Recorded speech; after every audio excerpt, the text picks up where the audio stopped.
I now give the floor to the representative of Djibouti. Thank you, Madam President. At the outset, Djibouti wishes to express its gratitude to the President of the Month, the United States, and indeed members of the Council for this opportunity to address the Council. Furthermore, we wish to thank Ambassador Umarov, Chair of the Security Council Committee, pursuant to Resolutions 751 and 1907 concerning Somalia and Eritrea, for his briefing to the Security Council. On Somalia, we share the Chair's assessment that Al-Shabaab continues to pose a serious threat to peace and security in Somalia. There have been ramping up attacks after rejecting President Farmajo's amnesty offer. In light of the gravity and the viciousness of the threat, we support the request by the head of the African Union mission in Somalia for a surge in troops to enable AMISOM forces in the Somalia National Army to decisively degrade and defeat Al-Shabaab.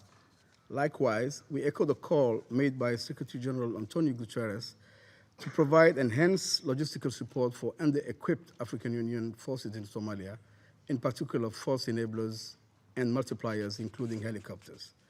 We are indeed confident that with enhanced, sustained, and coordinated support by the international community, the new Somali leadership will be able to deliver significant peace dividends to the population and improve security and access to justice. Turning to Eritrea, we are deeply troubled and concerned by the fact that the distinct lack of cooperation that characterized previous mandates continues to date. Eritrea has deliberately chosen to obstruct the work of the monitoring group. It has consistently and arrogantly refused to allow the monitoring group to verify the facts. Instead of openly and transparently cooperating as directed by the Council, it slammed the door on them and denied them all access to the information they need to determine whether Eritrea was in compliance with the Council resolutions or not. In other words, Eritrea cynically seeks to be rewarded for its defiance of Security Council resolutions. Just stonewall, refuse to cooperate, prevent the missions from finding the fact, and hold on until the Council is sufficiently frustrated by the failure of its actions and sufficiently troubled by the impact of the sanctions to throw up its hand and surrender. In support of that strategy, it has formulated a victimhood narrative, which may sound appealing to those who do not know the facts in the region. The facts have nevertheless come to the surface, as highlighted both in numerous Security Council monitoring reports and the report by the Intergovernmental Authority on Development on Transnational Terrorist Threats in the IGAD region. Conversely, Djibouti has twice welcomed the experts of the monitoring group this year to Djibouti and was able to share valuable information. First, on Eritrea's support to Al-Shabaab, Djibouti is of the view that Eritrea continues to provide support to Al-Shabaab. It shared information which it deems credible and verifiable with the members of the monitoring group.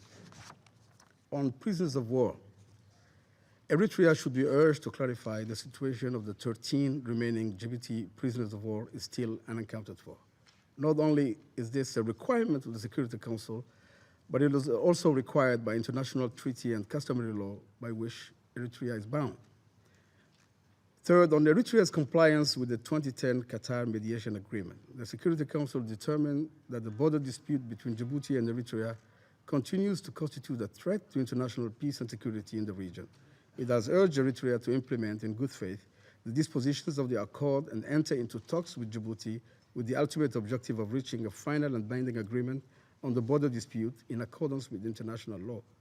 Djibouti promptly submitted to His Royal Highness the Emir of Qatar a comprehensive statement of pertinent facts and legal principles applicable to this matter.